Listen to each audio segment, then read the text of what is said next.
Why is it that you attend one dinner after another, one party, one networking event, one social gathering after the next, meet more and more people, yet return home feeling strangely empty, drained and irritated, as if something inside you has been quietly used up?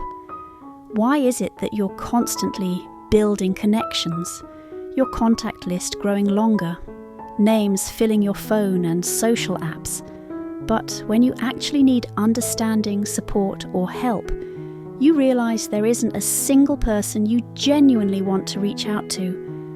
And why is it that even as you keep telling yourself, just push a little more, meeting people can't hurt, you feel a deeper resistance forming inside, a growing reluctance towards socializing itself, until you start wondering, is something wrong with me for feeling so tired of a life that looks this lively from the outside?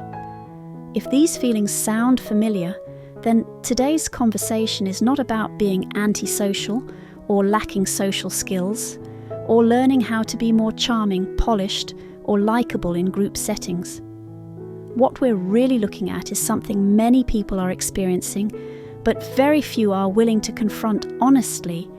When social interaction keeps consuming you without leaving anything behind, is it truly helping you connect with the world, or is it quietly draining your emotional and mental energy? That is what we're going to unpack today. What ineffective socializing really is, and why sometimes learning how to step back matters more than forcing yourself to fit in.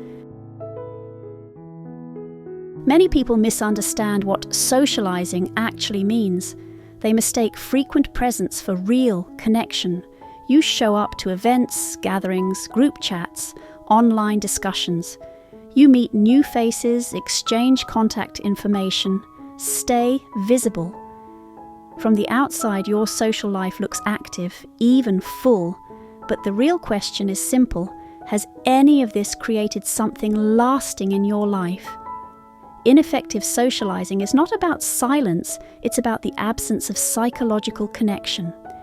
You may talk a lot, yet never touch what truly matters to either of you. You may interact often, yet never understand the other person's values, boundaries, or way of thinking. These interactions remain on the surface, polite, noisy, emotionally light, and quickly forgotten. They feel busy, but they lack trust, depth, and continuity. Real connection requires time, attention, and genuine investment, and ineffective socializing avoids all three. Instead, it replaces them with a comforting illusion. I'm participating. I'm not being left out. I'm staying socially relevant. But participation is not the same as connection. So this conversation is not about rejecting social life altogether. It's about recognizing a crucial distinction. When interaction never goes beyond the surface, more noise does not create closeness. It only creates the feeling of safety without the substance of it, and that false sense of connection is often what leaves people feeling the most alone. What truly exhausts people in ineffective socializing is not the number of people they meet. It's the imbalance between energy spent and energy returned. Before a social event, you rearrange your schedule. You prepare mentally. You show up alert, attentive, emotionally available. You listen carefully, respond thoughtfully, manage your expressions, and sometimes suppress what you're really feeling, just to remain pleasant, appropriate, and easy to be around. All of this requires effort, emotional regulation, attention, presence. These are invisible costs. But when the event ends, you realize nothing meaningful has moved forward. No new clarity, no deeper understanding, no relationship strengthened, no direction sharpened. Your energy has been spent, but it hasn't transformed into growth, support, or opportunity. That is the defining feature of ineffective socializing. You keep giving attention and emotional labor, yet nothing accumulates. what makes this especially deceptive is that this kind of exhaustion often disguises itself as being proactive. It looks like ambition. It feels like effort. It sounds like building a future. But in reality, you are consuming today's energy without creating tomorrow's foundation. Healthy social connection tends to leave you feeling clearer, more grounded, sometimes even quietly energized. Ineffective socializing does the opposite.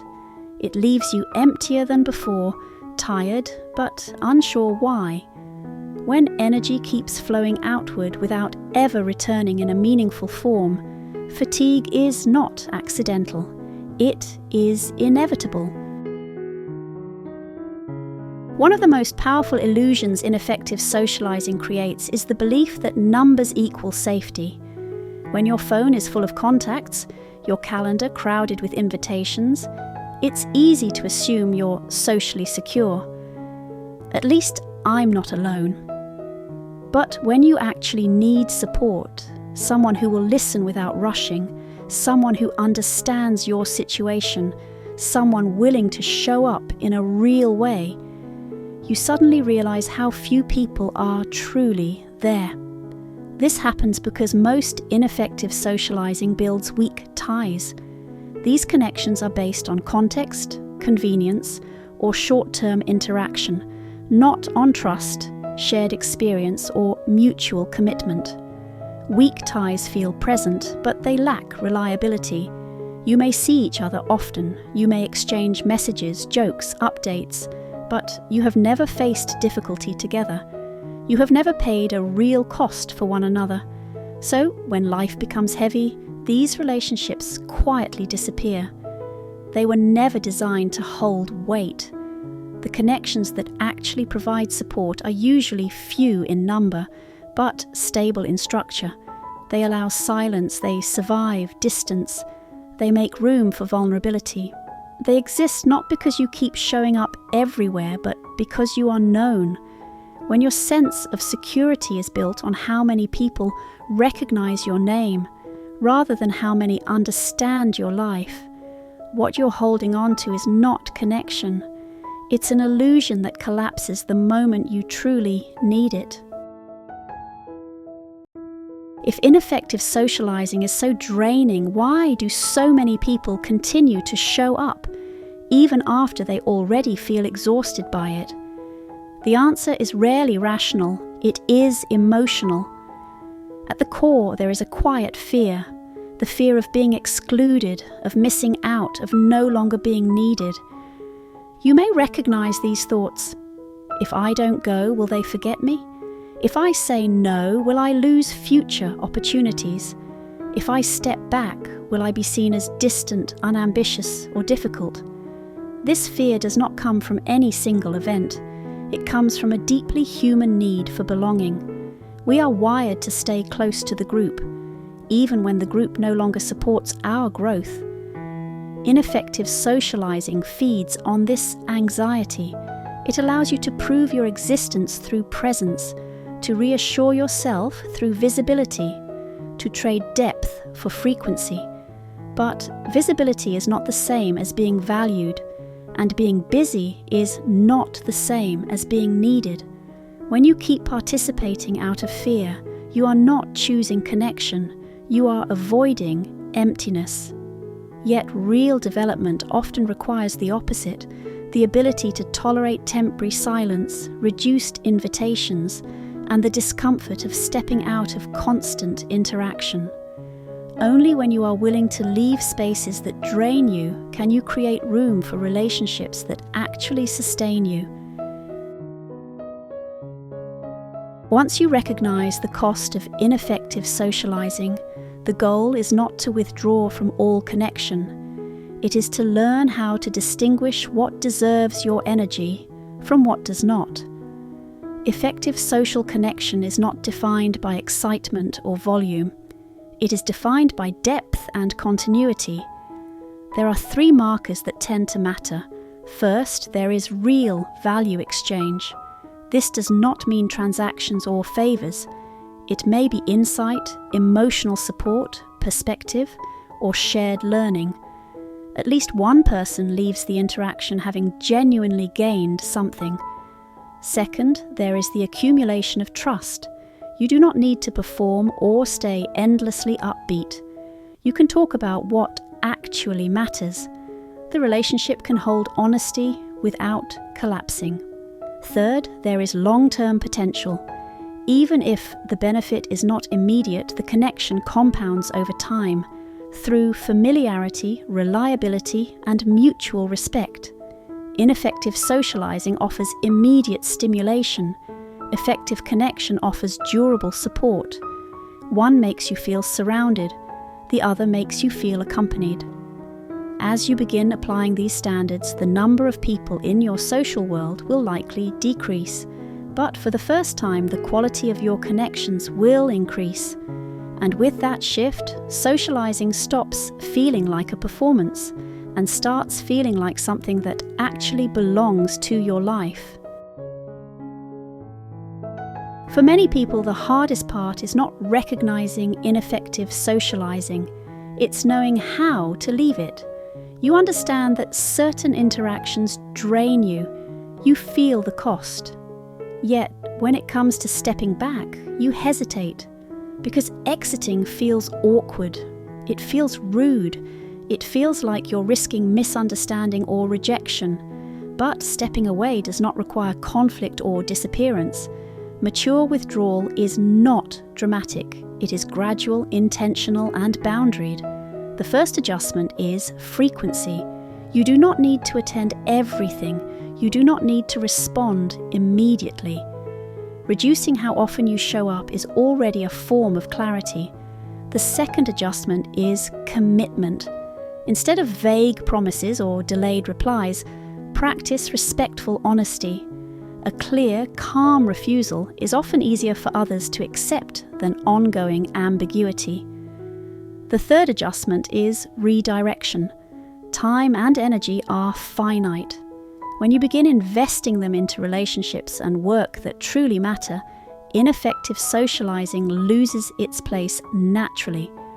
It's important to understand this. Leaving ineffective spaces does not cost you real connection. Relationships that only exist when you are constantly available were never stable to begin with. When you set boundaries, you are not closing yourself off. You are protecting the conditions where meaningful connection can actually grow. When you begin to step back from ineffective socializing, life often becomes quieter, fewer notifications, more open weekends, less external momentum. At first, this quiet can feel unsettling. You may wonder if you are falling behind or disappearing from view. But this quiet is not emptiness, it is space. When you stop spending energy maintaining surface-level interaction, you regain the capacity to invest where it truly counts, in your skills, your direction, your closest relationships, and your relationship with yourself. Depth requires stillness. Trust grows in environments where presence is intentional, not constant. Fewer, deeper connections do not isolate you. They anchor you. They make it clear who can hold weight, who understands your trajectory, and who remains when appearances fade. Real growth does not happen by constantly fitting in. It happens through repeated, conscious choice. When you stop showing up just to belong, your life shifts from being externally driven to internally directed. You no longer need a crowded calendar to feel valuable. You no longer need noise to avoid inner silence. You begin to understand connection is not about how many people know you, but whether someone truly understands the path you are walking. When consumption ends, accumulation begins. And over time, that accumulation leads you to a place that feels steadier, clearer, and quietly free. This is happy psychology. May understanding bring healing, and may healing help you grow.